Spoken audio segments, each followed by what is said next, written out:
Hello everyone, आज हम लोग पढ़ने वाले हैं सोलर सिस्टम यानी सौर मंडल।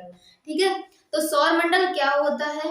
सौर मंडल उसे कहते हैं जो ग्रह, उपग्रह, सूर्य, चंद्रमा आदि तारे जहां पर एकत्र होते हैं उसे हम लोग कहते हैं सौर मंडल।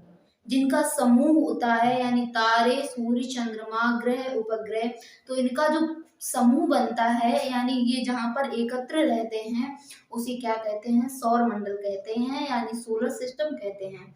इसका आपने एक और नाम सुना होगा, क्या होता है? जिसे हम लोग कहते हैं सौर परिवार। ठीक है, सौर मंडल कहते हैं, सोलर सिस्टम कहते हैं और इसको सौर परिवार भी कहते हैं, क्योंकि परिवार में सभी सदस्य होते हैं। जिस प्रकार से ग्रह, उपग्रह, क्षुद्र तारे रहते हैं उसी प्रकार से परिवार में सदस्य भी रहते हैं, तो इसलिए हम इसको क्या कहते हैं? सौर परिवार भी कहते हैं। तो इतना समझ में आया सभी को? अब देखिए, सौर मंडल में हम लोग क्या पढ़ने वाले हैं? सूर्य के बारे में। आज हमारी ये सेकेंड क्लास रहेगी। फर्स्ट क्लास हुई थी उसमें हम लोग क्या पढ़े थे? सूर्य के जो अंदर की 3 परतें हुई थी वो हम लोग कंप्लीट कर चुके हैं। ठीक है, अंदर की 3 परतें पढ़ चुके हैं और बाहर की जो 3 परतें हैं उनके बारे में आज डिटेल देने वाले हैं, करने वाले हम लोग, पढ़ने वाले हैं। तो चलिए देखिए, जो अंदर की 3 परतें थी उनसे भी क्वेश्चन आते हैं। जो ये हमारी आज क्लास रहेगी इससे तो इम्पोर्टेंट क्वेश्चन बनते हैं, तो क्लास को अच्छे से अटेंड करना है सभी को। तो चलिए देखते हैं। इसमें देखिए, फर्स्ट पॉइंट हमारा ये रहेगा कि सूर्य का जो भाग दिखाई देता है उसे हम लोग क्या कहते हैं? देखिए, टोटल हम 6 पार्ट में सूर्य को पढ़ते हैं, जिसमें 3 कंप्लीट हो गई और 3 पढ़ने वाले हैं। ठीक है, अब देखिए, जो सूर्य का हमें भाग दिखाई देता है, ठीक है, यानी ये भाग है हमें दिखाई देता है। ठीक है, ये भाग जो सूर्य का है वो हमें दिखाई देता है, यानी जब हम अपनी पृथ्वी से सूर्य को देखेंगे तो जिस प्रकार हमें सूर्य पूरा दिखाई देता है उसको हम लोग क्या कहते हैं? तो फोटोस्फीयर यानी प्रकाश मंडल कहते हैं। ठीक है, तो दोनों लैंग्वेज में आपको समझना है क्या कहते हैं इसको? फोटोस्फीयर। ठीक है, फोटोस्फीयर कहते हैं, यानी फोटोस्फीयर को हम लोग हिंदी में कहते हैं प्रकाश मंडल। ठीक है, क्या नाम दिया गया है फोटोस्फीयर को? प्रकाश मंडल। ठीक है, अब देखिए, जब ये सूर्य का भाग हमें यहाँ से दिखाई देता है इसको नाम दिया गया है फोटोस्फीयर यानी प्रकाश मंडल। तो देखिए, कुछ ना कुछ इसका टेम्परेचर भी रहता होगा, क्योंकि सभी लोग जानते हैं जो सूर्य है ये दहकता हुआ आग का गोला है। ठीक है, तो इसका टेम्परेचर कितना है? जो हमें सूर्य का भाग दिखाई देता है फोटोस्फीयर कहते हैं, प्रकाश मंडल कहते हैं। इसका टेम्परेचर कितना होता है? तो होता है 6000 डिग्री सेंटीग्रेड।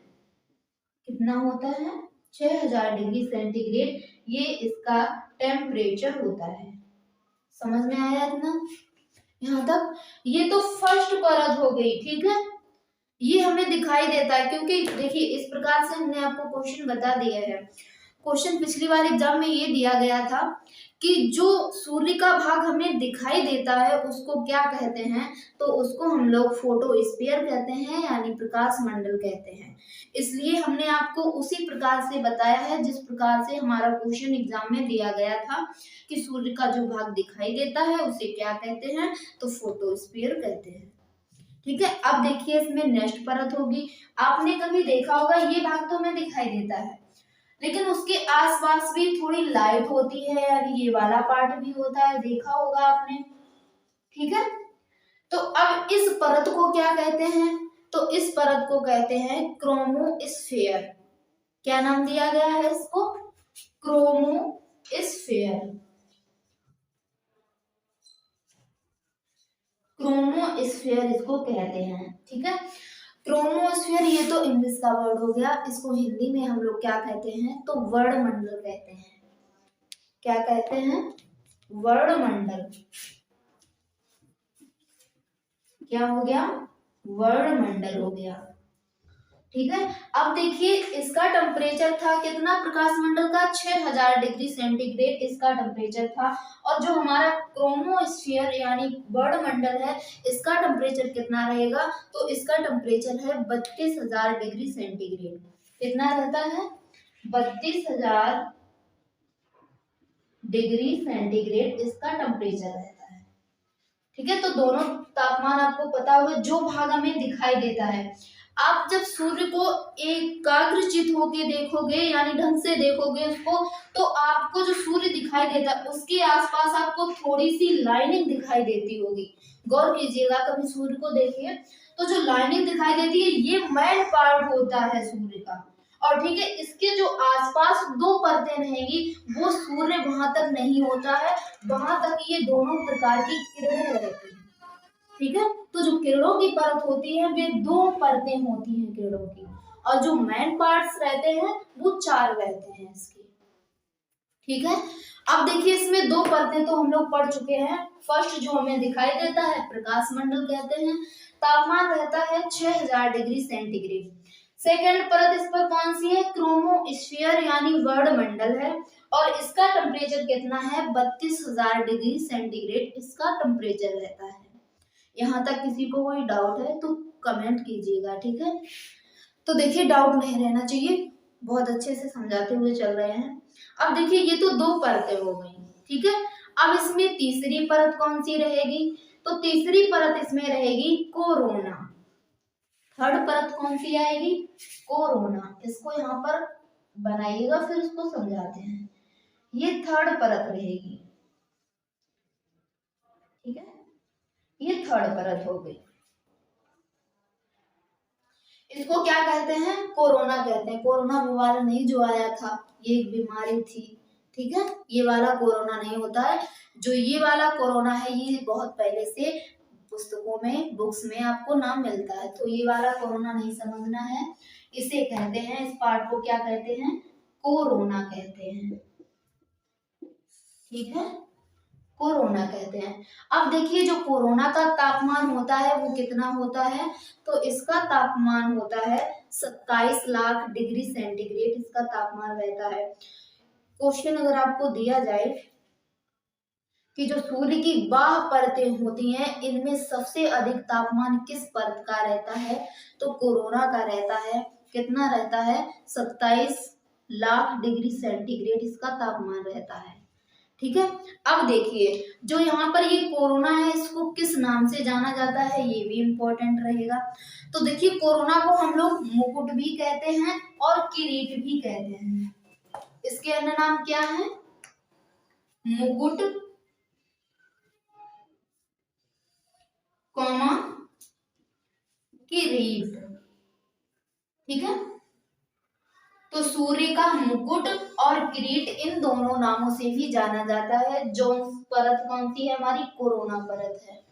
ठीक है, और इसका टेम्परेचर कितना है, 27 लाख डिग्री सेंटीग्रेड है। टेम्परेचर की बात की जाए तो कितना है, 27 लाख डिग्री सेंटीग्रेड ये इसका तापमान रहेगा। ठीक है, अब देखिए ये हमें हर समय नहीं दिखाई देता है। सूर्य को आप देखिए तो जो सूर्य का ये कोरोना वाला पार्ट है यानी ये कोरोना वाली परत है ये हमें ऑल टाइम नहीं दिखाई देती है। ये कब दिखाई देती है, तो सूर्य ग्रहण या चंद्र ग्रहण के समय ही दिखाई देती है। ठीक है, यानी जब ग्रहण होता है तभी ये हमें दिखाई देती है, अन्यथा नहीं दिखाई देती है। तो आपने देखा होगा ग्रहण के समय जो यहाँ पर ये लाल लाल कुछ पार्ट रहता है इसका। ठीक है, ध्यान से देखना, कभी जब भी ग्रहण लगता है तो उस समय ये वाला जो पार्ट रहता है यानी ये वाली परत रहती है आपको रेड रेड दिखेगी, तो वो परत कहलाती है कोरोना। ठीक है, तो क्वेश्चन हमारा बनता है कि प्रत्येक समय सूर्य की कौन सी परत नहीं दिखाई देती है, तो कोरोना ये वाली परत हमें नहीं दिखाई देती है। और जो सारी परतें हैं उनको हम लोग ऑल टाइम देख सकते हैं यानी किसी भी समय देख सकते हैं। ऐसा नहीं है कि रात में भी देख सकते हैं, क्योंकि रात में सूर्य नहीं निकलता है, सभी को जब जानते हैं ना। तो रात में नहीं देखना है, दिन में देखना कभी, तो आपको ये सारी परतें दिखाई देंगी। लेकिन हमारी आंखों में क्या है, ये एक इफेक्ट रहता है, जो सूर्य किरणें देता है हमें, ये हमारी आंखों को बहुत अधिक प्रभावित करता है। इसलिए जब हम सूर्य देखते हैं ना कभी, तो आंखों से आंसू आ जाते हैं, इसको हम ध्यान से नहीं देख पाते हैं। ठीक है, लेकिन फिर भी कभी गौर करना तो ये परतें हमें दिखाई देती हैं।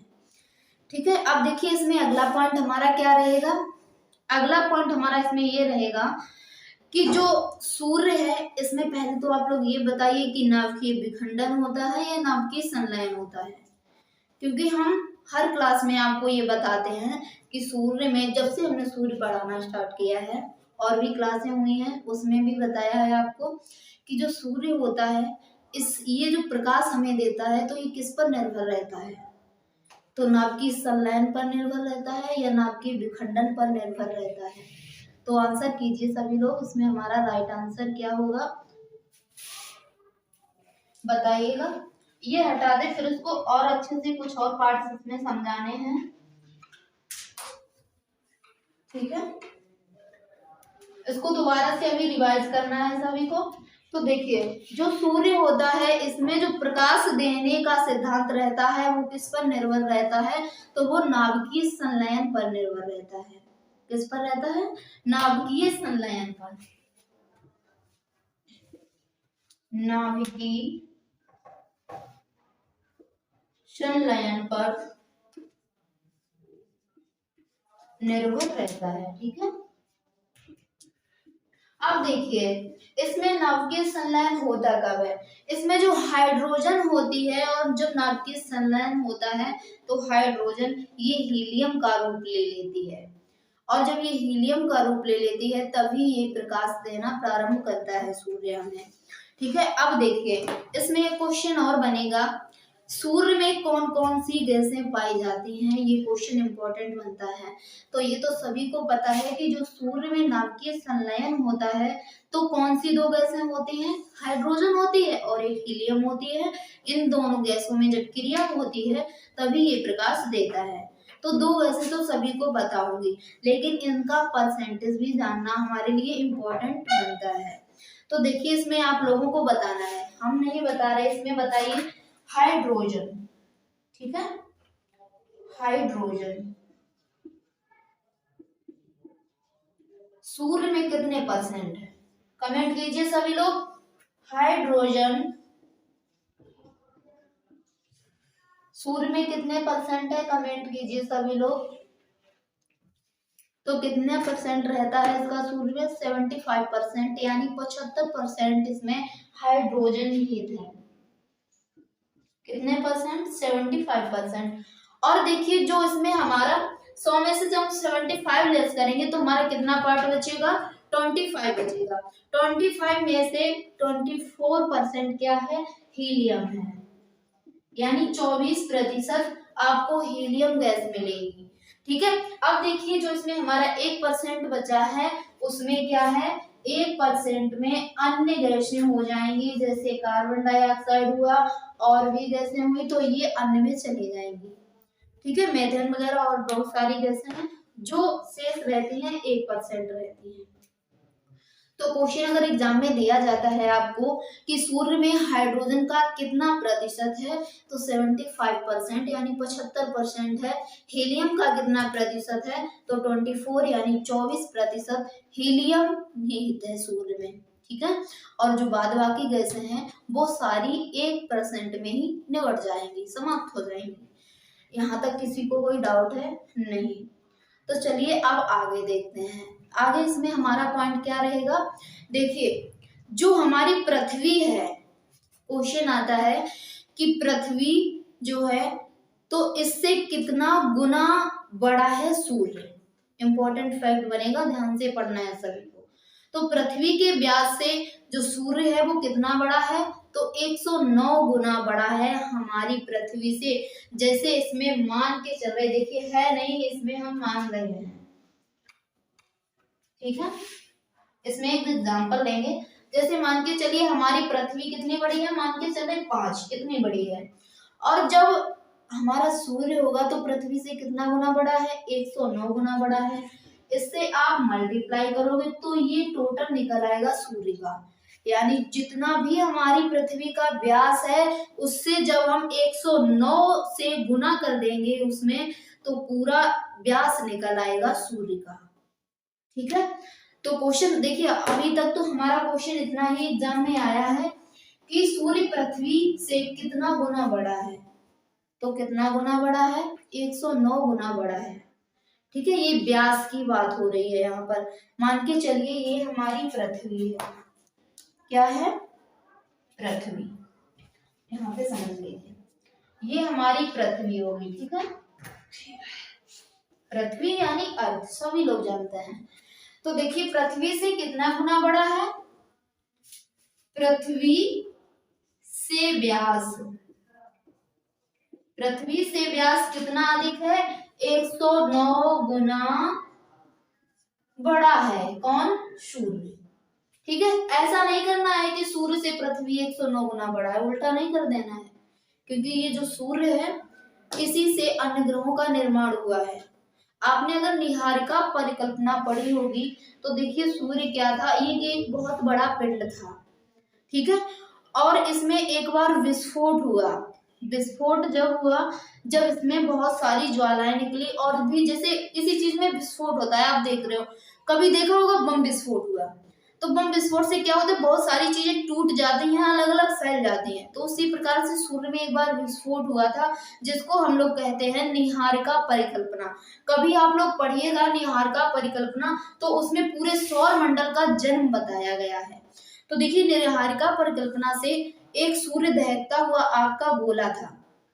एक बार इसमें विस्फोट हुआ, जिससे क्या हुआ, सूर्य का निर्माण हुआ, वो तो हुआ ही, लेकिन साथ में पृथ्वी, बृहस्पति, बुध, शुक्र, तारे, क्षुद्र तारे आदि इनका भी निर्माण हुआ। यानी जो पिंड टूटता गया वो बाद में सूर्य का चक्कर लगाता रहा। ठीक है, और देखिए रीजन क्या है आसपास घूमने का, क्योंकि कई बार क्वेश्चन ये बच्चे के दिमाग में आता है कि सभी ग्रह उपग्रह, क्या मतलब है सूर्य का चक्कर लगाने का, वो अन्य ग्रहों का चक्कर लगाने लगे। लेकिन उसका मेन रीजन यही है कि जब सभी ग्रहों और क्षुद्र ग्रहों तारों का निर्माण हुआ तो वो सूर्य से ही हुआ है। ठीक है, और यही रीजन है सूर्य के आसपास राउंड करने का। ठीक है, तो इम्पोर्टेंट इसीलिए हमारा बन जाता है, समझना है आपको अच्छे से यहाँ पर। तो देखिए हमारी पृथ्वी से जो सूर्य है वो कितना गुना बड़ा है? 109 गुना बड़ा है। ठीक है, अब देखिए इसका द्रव्यमान कितना है? हमारी पृथ्वी से इसका द्रव्यमान कितना है? तो 3,32,000 गुना बड़ा है हमारी पृथ्वी से। मान के चलिए पृथ्वी का द्रव्यमान हो 2, और जो सूर्य का द्रव्यमान हम निकालेंगे तब कितने से मल्टीप्लाई करेंगे? 3,32,000 से मल्टीप्लाई करेंगे, तब इसमें हमारा सूर्य का द्रव्यमान निकल कर आ जाएगा। ठीक है, तो यहाँ पर इतना नोट करना है, सिर्फ आपको ये नोट नहीं करना है, ये करना है कि पृथ्वी के द्रव्यमान से सूर्य का जो द्रव्यमान है कितना गुना अधिक है? 3,32,000। 3,32,000 गुना द्रव्यमान है। ठीक है, द्रव्यमान इसको हम लोग और क्या बोलते हैं? तो मास भी बोलते हैं। आप फिजिक्स पढ़ते होंगे तो आपको पता होगा कि द्रव्यमान को मास भी कहते हैं। यहाँ तक कंप्लीट हुआ सभी को कि पृथ्वी से सूर्य का व्यास कितना गुना बड़ा ज्यादा है? तो 109 गुना ज्यादा है। और जो सूर्य से पृथ्वी का द्रव्यमान है वो कितना अधिक है? पृथ्वी का सूर्य से जो द्रव्यमान है तो कितना अधिक है? 3,32,000 गुना है।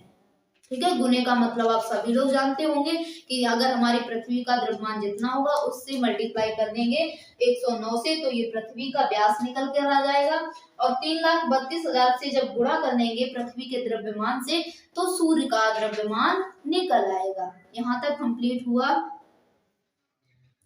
ठीक है, अब देखिए इसमें कुछ पॉइंट्स रहेंगे वो भी जान लेते हैं, जैसे कि पृथ्वी से सूर्य का द्रव्यमान कितना है, और सूर्य का व्यास कितना है, पृथ्वी से कितना गुना है, और गुरुत्वाकर्षण शक्ति कितने हैं, और डिसेंटी यानी घनत्व कितना है। इस प्रकार से कई सारे पॉइंट हम लोग नोट करेंगे। तो इसको हटा दें, फिर इससे कुछ पॉइंट नोट करेंगे। जैसे कि फर्स्ट पॉइंट क्या हुआ कि पृथ्वी से सूर्य का व्यास, पृथ्वी से यहां पर हो गया सूर्य का व्यास, सूर्य का व्यास जो कितना है? 109 गुना है। कितना है, 109 गुना है। ठीक है, ये तो व्यास की बात होगी जो अभी हमने आपको समझाया था। द्रव्यमान कितना है, तो 3,32,000 है। सूर्य का जो द्रव्यमान है वो कितना है, 3,32,000। ठीक है, ये हो गया द्रव्यमान, ये भी गुना में रहेगा। अगला देखिए, इसमें कौन सा पॉइंट रहेगा कि गुरुत्वाकर्षण, द्रव्यमान को हम और क्या बोलते हैं, मास भी बोलते हैं, ये भी आपको याद रखना है। ठीक है, और कौन सा हमारा पॉइंट बनेगा, गुरुत्वाकर्षण यानी कितना अधिक है। ठीक है, तो 28 गुना बड़ा है हमारी पृथ्वी से सूर्य। कितना बड़ा है, तो 28 गुना। ठीक है, तो इससे देखिए गुरुत्वाकर्षण शक्ति, ये क्षमता कितनी है गुरुत्वाकर्षण की, तो 28 गुना है, 28 गुना। अब देखिए गुरुत्वाकर्षण शक्ति होती क्या है ये जानिए। आपने देखा होगा कि जो ग्रह होते हैं इनके आसपास उपग्रह भी होते हैं, और जो सूर्य है इसके आसपास ग्रह राउंड करते हैं। तो गुरुत्वाकर्षण शक्ति क्या है, जिस प्रकार से सूर्य यहाँ पर स्थित है और ये सारे ग्रह उपग्रह इसकी परिक्रमा करते हैं, आप सोचिए एक बार कि ये ग्रह गिरते क्यों नहीं, इससे अलग क्यों नहीं होते सूर्य से। तो उसका एक रीजन रहता है, क्या रीजन रहेगा, ये सारे गुरुत्वाकर्षण शक्ति से सूर्य की ओर प्रभावित हैं। आपने चुंबक देखी होगी, तो चुंबक को कभी आप लोहे से लगाइए, मान के चलिए ये हमारा लोहा है, चुंबक को जब आप इतनी ऊंचाई पर लाओगे तब लोहा ये अपने आप क्रिया करने लगेगा, अपने आप इफेक्टिव होगा, क्योंकि उसको लोहे से चुंबकीय यानी गुरुत्वाकर्षण शक्ति है उसमें, किसमें, चुंबक में, वो लोहे को अपनी ओर आकर्षित करती है। तो इसी प्रकार से जो ये हमारे ग्रह हैं, उपग्रह हैं, तो ये सारे सूर्य की ओर आकर्षित होते हैं, यानी सूर्य में गुरुत्वाकर्षण शक्ति अधिक है। ठीक है, तो जो हमारी पृथ्वी में गुरुत्वाकर्षण शक्ति है उससे कितने गुना अधिक सूर्य की गुरुत्वाकर्षण शक्ति है, 28 गुना। यानी मान के चलिए ये कोई ग्रह हुआ और ये हमारी पृथ्वी हुई, पृथ्वी इस ग्रह को 1 घंटे में अपनी ओर खींच लेगी। यहां मान के चलिए पृथ्वी कितनी जल्दी खींच लेगी, 28 घंटे में अपनी ओर खींचेगी। ठीक है, कितने घंटे में खींचेगी, 28 घंटे में अपनी ओर खींचेगी। लेकिन अगर वही सूर्य अपनी ओर इस ग्रह को खींचेगा, हालांकि नहीं खींच पाएगी, हमारी पृथ्वी में इतनी गुरुत्वाकर्षण शक्ति नहीं है कि वो किसी भी ग्रह को अपनी ओर खींच सके। लेकिन इसमें पॉइंट समझाना है आपको सिर्फ कि अगर यहाँ पर सूर्य होता, मान के चलिए सूर्य होता, पृथ्वी किसी भी ग्रह को 28 घंटे में अपनी ओर खींच रही है, लेकिन अगर सूर्य होता तो ये उस ग्रह को 1 घंटे में खींच लेता, यानी उसकी खींचने की कैपेसिटी यानी क्षमता अधिक है ना, तभी तो वो खींच लेगा। तो यही होती है कैपेसिटी गुरुत्वाकर्षण शक्ति खींचने की अपनी ओर। और यही रीजन है, आपने देखा होगा कि सूर्य के सबसे नजदीक 2 ग्रह हैं, कौन से हैं, बुध और शुक्र, ये सूर्य के सबसे नजदीक हैं। तो उनमें कोई उपग्रह नहीं है, यानी उसका कोई भी उपग्रह नहीं है दोनों ग्रहों का। तो उनका यही रीजन है कि जो सूर्य है इसकी गुरुत्वाकर्षण शक्ति अधिक है, और अधिक होने के कारण इसके जो 2 ग्रह थे यानी बुध और शुक्र, इन दोनों के जो ग्रह थे, तो सूर्य ने इनको अपनी ओर आकर्षित कर लिया है। ठीक है, यानी जब इनका निर्माण हुआ था ग्रहों का, तभी से सूर्य ने इनके पास कोई उपग्रह नहीं छोड़ा, उसको अपनी ओर आकर्षित कर लिया और अपने में मिला लिया। ठीक है, तो इसी कारण से उन दोनों ग्रहों के कोई उपग्रह नहीं है। यहाँ तक कंप्लीट हुआ। तो गुरुत्वाकर्षण शक्ति कितनी अधिक है पृथ्वी से सूर्य की, 28 गुना अधिक है। उम्मीद करते हैं कि सभी प्यारे साथियों को यहाँ तक अच्छे से समझ में आ गया होगा। नेक्स्ट इसमें देखिए डेंसिटी क्या है, डेंसिटी, डेंसिटी का मतलब क्या होता है, घनत्व होता है। तो इसका घनत्व कितना है, 20 गुना अधिक है। डेंसिटी यानी घनत्व। तो पृथ्वी से सूर्य का कितना घनत्व है, 20 गुना अधिक है। कितने गुना अधिक है, 20 गुना अधिक है। जैसे मान के चलिए, समझना है आपको कि पृथ्वी का घनत्व मान लीजिए 5 है। कितना है? पृथ्वी का घनत्व 5 है, और जो सूर्य का घनत्व है ये पृथ्वी से 20 गुना अधिक है। तो जब हम 5 से 20 में मल्टीप्लाई करेंगे, गुना का मतलब होता है उससे हमें गुणा करना होगा। गुना का मतलब क्या होता है? गुणा करना होगा। तो जो हमारी पृथ्वी का घनत्व है वो कितना है? 5 मान लीजिए, और सूर्य का रहेगा वो हमारी पृथ्वी से 20 गुना रहेगा। तो जब 20 से मल्टीप्लाई करेंगे तो 20 25 100, यानी तो हमारी पृथ्वी जो सूर्य का घनत्व निकल कर आएगा वो 100 आ जाएगा। ठीक है, ये सिर्फ समझने के लिए, हमारी पृथ्वी का घनत्व 5 नहीं है। तो समझने वाले पॉइंट इंपॉर्टेंट रहते हैं, उस प्रकार से आपको समझना है। तो डेंसिटी यानी घनत्व कितना है? हमारी पृथ्वी से 20 गुना अधिक घनत्व है सूर्य का।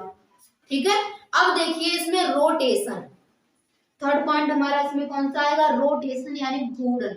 हमारी पृथ्वी से कितने गुना अधिक घूर्णन सूर्य का है? तो कितने गुना अधिक है? तो इसका घूर्णन अधिक है। देखिए, ये पहली बात तो ये बताइए आप लोग कि इसका घूर्णन कहां से कहां होता है, यानी पूर्व से पश्चिम होता है या पश्चिम से पूर्व की ओर होता है? तो बताइए कि इसका जो घूर्णन है वो किस दिशा में रहता है, क्योंकि देखिए दो इसमें ग्रह ऐसे हैं जिनका घूर्णन अलग दिशा में रहता है। ठीक है, तो देखिए सूर्य किस दिशा में घूर्णन करता है? तो ये वेस्ट से ईस्ट, यानी वेस्ट से ईस्ट यानी पश्चिम से पूर्व की ओर घूर्णन करता है। ठीक है,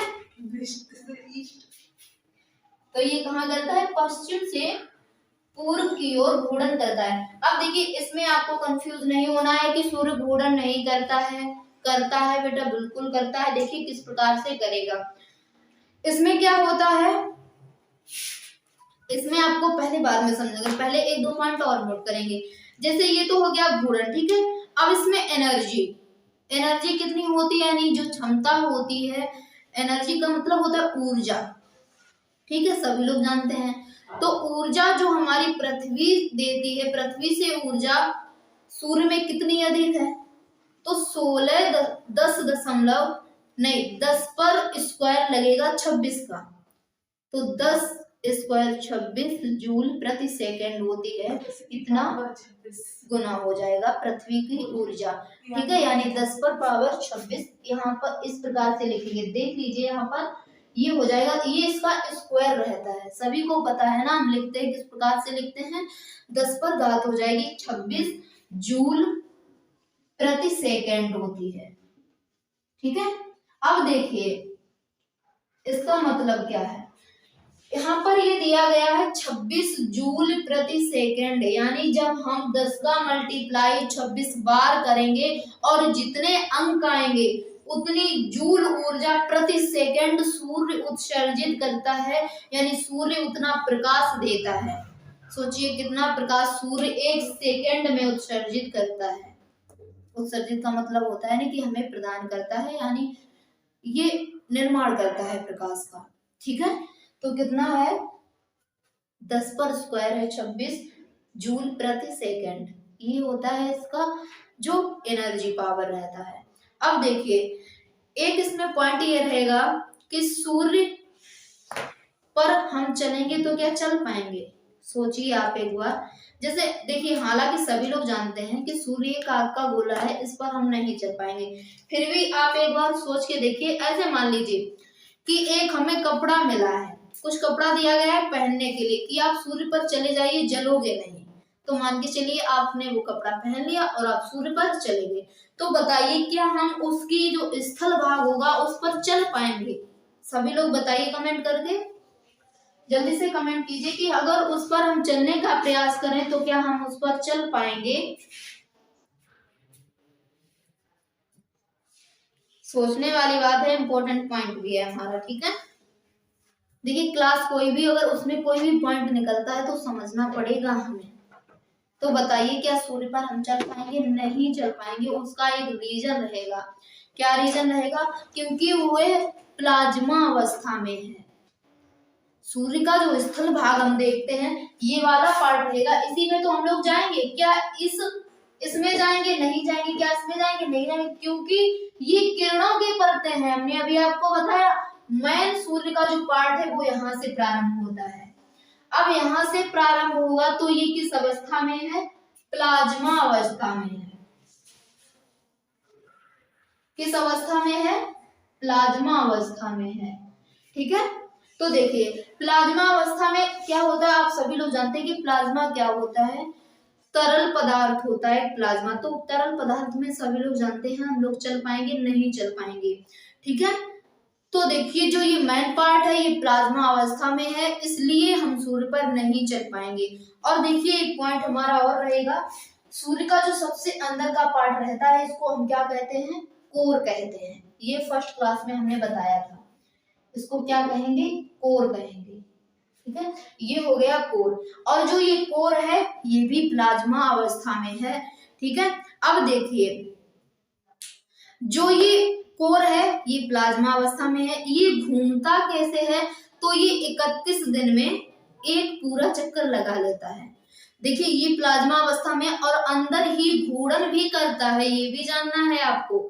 सूर्य का जो अंदर का ये पार्ट है कोर, ये घूर्णन भी करता है और ये पूरा चक्कर कितने समय में लगा लेता है, तो ये 1 से 25 दिन में, यानी जिसका जो विषुवत है, यानी ये एक चक्कर कितना समय में कंप्लीट कर लेगा, तो 101 से लेकर 25 दिन में ये पूरा कंप्लीट कर लेगा। यानी टोटल समय लगता है इसको 25 दिन एक घूर्णन करने में। इसको कितना लगता है, 25 दिन का समय लगता है एक घूर्णन करने में। सूर्य की जो अलग अलग परतें हैं वो अलग अलग टाइम पर घूर्णन करती हैं, अपना पूरा राउंड करती हैं। याद रखना है सभी को, जो ये कोर यानी सबसे अंदर का पार्ट है प्लाज्मा का, ये अपना पूरा राउंड करता है 25 दिन में। सेकंड जो ये पार्ट रहेगा ये अपना पूरा राउंड कितने समय में करता है, तो 31 दिन में करता है। कितना समय लगता है, 31 डेज, यानी 31 दिन में पूरा राउंड कर पाता है। ठीक है, और ये दोनों जो परतें हैं ये किस अवस्था में है, प्लाज्मा अवस्था में है। ठीक है, तो इस प्रकार से समझ में आया सभी को। सूर्य ये किस अवस्था में है, तो प्लाज्मा अवस्था में है। जो प्लाज्मा अवस्था में परत है यानी सबसे अंदर की परत, ये कितने समय में राउंड कर लेती है, यानी घूर्णन कर लेती है, तो 25 दिन में एक घूर्णन करती है। जो बाहर की परत है ये 31 दिन में एक घूर्णन पूरा कर लेती है। ठीक है, तो अब आप लोग कुछ क्वेश्चन का आंसर देंगे जिसमें से फटाफट आपको देने होंगे। तो स्टार्टिंग से बताइए, इसमें जो सूर्य का भाग दिखाई देता है उसको हम लोग क्या कहते हैं, तो प्रकाश मंडल कहते हैं। क्या कहते हैं, प्रकाश मंडल कहते हैं। और इसका टेम्परेचर कितना होता है, तो 6000 डिग्री सेंटीग्रेड इसका टेम्परेचर रहता है। जो दूसरी परत होती है यानी ये वाली परत, उसको हम क्या कहते हैं, तो क्रोमोस्फीयर कहते हैं। और क्रोमोस्फीयर को क्या कहते हैं, वर्णमंडल कहते हैं। क्या कहते हैं, वर्णमंडल कहते हैं। जो वर्णमंडल का टेम्परेचर होता है वो 32,000 डिग्री सेंटीग्रेड होता है। ठीक है, और जो कोरोना ये थर्ड परत रहती है, इसको हम लोग कहते हैं बाहरी लपटें भी सूर्य की बोल सकते हैं। कोरोना हमें कब दिखाई देता है, तो ये चंद्र ग्रहण है, सूर्य ग्रहण के समय ही दिखाई देता है, वरना ऑल टाइम हमें दिखाई नहीं देता है। ठीक है, इसका टेम्परेचर रहता है 27 लाख डिग्री सेंटीग्रेड। कोरोना का टेम्परेचर कितना रहता है, 27 लाख डिग्री सेंटीग्रेड, ये कोरोना का टेम्परेचर रहता है। अब बताइए इसमें जो सूर्य में हाइड्रोजन है इसका परसेंटेज कितना रहेगा, 75%। कितने परसेंट हाइड्रोजन है, 75% है। और जो हीलियम है ये 24% यानी 24% है। और 1% में हमारी अन्य सभी गैसें आ जाएंगी। ठीक है, अब देखिए इसमें जो पृथ्वी का व्यास यानी सूर्य का व्यास है ये पृथ्वी से कितना गुना अधिक है, तो 109 गुना अधिक है सूर्य का व्यास पृथ्वी से। ठीक है, और द्रव्यमान कितना अधिक है, तो 3,32,000 हमारी पृथ्वी से अधिक है सूर्य का द्रव्यमान। ठीक है, गुरुत्वाकर्षण शक्ति कितनी अधिक है हमारी पृथ्वी से, तो 28 गुना अधिक है। डेंसिटी यानी घनत्व तो कितना अधिक है, तो 20 गुना अधिक है। रोटेशन यानी घूर्णन इसका किस प्रकार से है, तो पश्चिम से पूर्व की ओर है। एनर्जी 10⁻26 जूल प्रति सेकेंड, ये इसकी एनर्जी देने की क्षमता है, यानी पर सेकेंड में इतनी एनर्जी देता है। ठीक है, सूर्य पे हम लोग इसलिए नहीं चल सकते हैं क्योंकि ये प्लाज्मा अवस्था में है। ठीक है, तो ये थी हमारी पूरी क्लास सूर्य की, और हमारी आज सूर्य की क्लास कंप्लीट हो चुकी है। हमारी 2 क्लासें हुई हैं सूर्य से, जिसमें हमने आपको अंदर भी बताया और बाहर भी, यानी दोनों प्रकार से बता दिया है। तो चलिए आज की क्लास यहीं पर प्रारंभ समाप्त करते हैं, प्रारंभ नहीं करते हैं, प्रारंभ नहीं करना है क्योंकि क्लास कंप्लीट हमारी हो चुकी है। ठीक है, तो आज की क्लास यहीं पर समाप्त करते हैं। अगर आपको क्लास पसंद आई है तो सभी लोग क्लास को लाइक करें, शेयर करें। फिर मिलेंगे हम लोग नेक्स्ट क्लास में।